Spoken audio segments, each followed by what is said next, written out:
através da política a gente consiga transformar o caráter da política. Porque não há projeto de lei capaz de mudar o caráter de uma nação.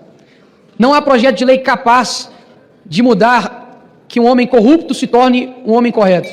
Não há projeto de lei capaz para transformar um juiz tirânico em um juiz imparcial. Não há projeto de lei capaz de fazer com que pessoas sejam morais, sendo que elas são a vida inteira mau caráter.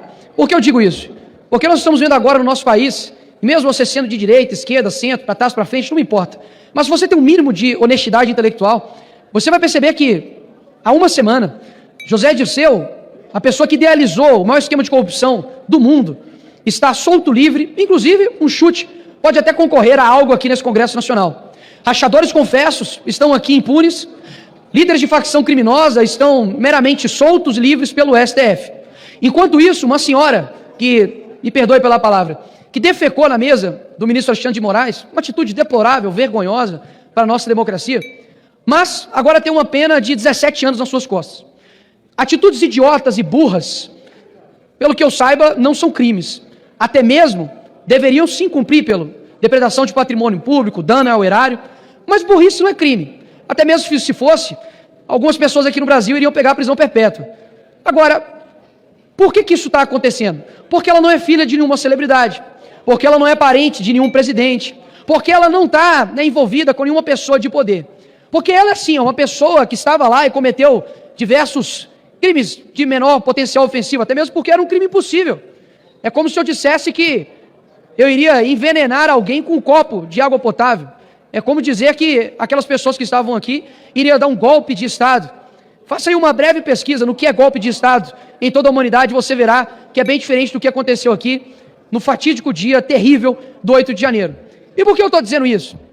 Porque enquanto nós estamos aqui, enquanto eu vejo a minha filha, enquanto eu saio para poder me alimentar, poder trabalhar, ainda há pessoas que estão sofrendo por conta de uma perseguição judicial.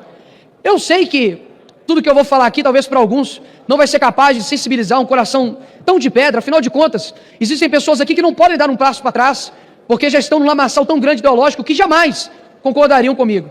Mas eu já ouvi aqui nessas sessões, por exemplo, pessoas vangloriando, por exemplo, Marighella, ou até mesmo Che Guevara, ou Stalin, ou qualquer outra figura que seja da história, com uma falácia de luta por direitos humanos, ou luta por pessoas que estão em situação de vulnerabilidade. Existem pessoas hoje, repito, existem pessoas hoje que estão na cadeia injustamente, com penas desproporcionais, que nem mesmo corruptos nessa nação pegaram, e que nenhum deles usam tornozeleira eletrônica, estão sendo privados de ter contato com suas famílias e seus filhos, porque eles estavam usando verde e amarelo. Eu sei que a esquerda, de fato, tem como Bolsonaro um símbolo de ódio, um símbolo que eles detestam, e que vão fazer de tudo para poder massacrá-lo, assim como o ministro Alexandre de Moraes faz, através dessas pessoas que estão basicamente sendo ali um revanchismo jurídico. Mas o que eu estou querendo dizer aqui não é para poder falar, nossa, por favor, sensibilizem seu coração, porque eu sei que essa galera não tem sensibilidade alguma. Afinal, se tivesse, jamais, por exemplo, ostentariam a foice e o martelo que matou milhões de cristãos, inclusive. O que eu estou querendo dizer aqui é voltado para a direita. É para voltar para nós que fomos eleitos aqui nessa casa, para que a gente, honre os votos que nós tivemos. Quando você pega, por exemplo, a presidência, aqui a eleição da presidência dessa casa, que já coloca com uma imoralidade gigantesca, colocar em jogo vida das pessoas, anistia do dia 8, mas enfim, é uma imoralidade gigantesca já fazer isso. Agora, não tenho nada contra os candidatos, inclusive já conversei, vários respeitosos. O que eu quero dizer é que as pessoas na rua direita, elas não chegam até nós e falam assim, vai lá, conquiste uma vaga no tal lugar, vai lá, conquiste uma cadeira no lugar tal. Não, o que eu escuto é, estou orando por você, não desista. Nós estamos perdendo uma essência que vai fazer com que as pessoas também percam a sua essência, porque nós somos um reflexo do que as pessoas sentem. Alguns querem argumentar, mas Bolsonaro estava aqui sozinho, e por isso ele era truculento, mas ele, da forma truculenta e sozinho, chegou à presidência da República.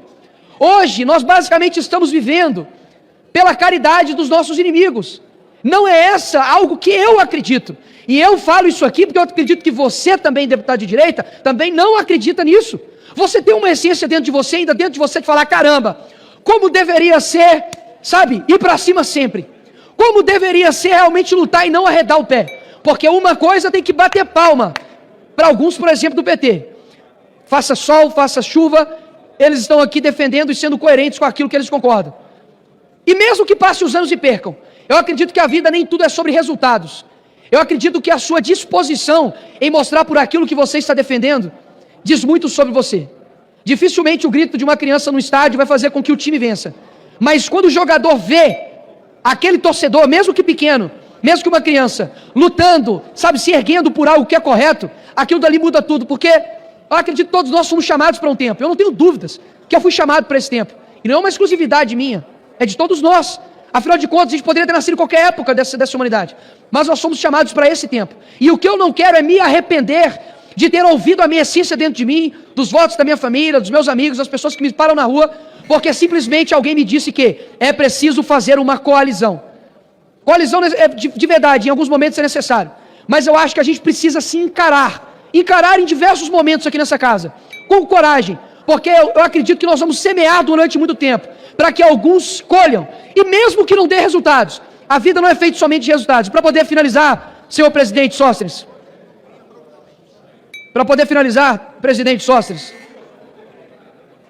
eu quero dizer que João Batista, ele não colheu nenhum resultado terreno, pelo contrário, sua cabeça foi decepada, era um louco que falava no deserto, comia gafanhoto com mel.